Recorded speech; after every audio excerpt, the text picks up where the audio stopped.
అమ్మఒడి పథకానికి కర్త, కర్మ, క్రియ జగన్ గారే. కానీ దాని పేరు మార్చి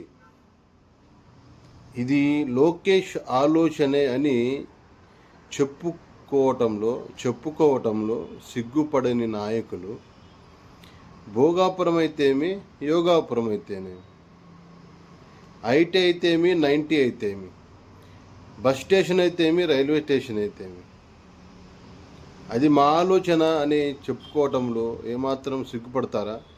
పడరు కదా. నెల్లూరు కుప్పంలో ఎయిర్పోర్టుకు శంకుస్థాపన చేసి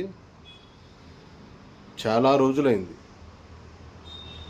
ఇంతవరకు ఒక ఇటుకరాయి కూడా పెట్టలే. అలాంటిది భోగాపురం ఎయిర్పోర్టు నేనే కట్టాను అని కడితే ఎలా నమ్మమంటారు? నమ్మరు కదా.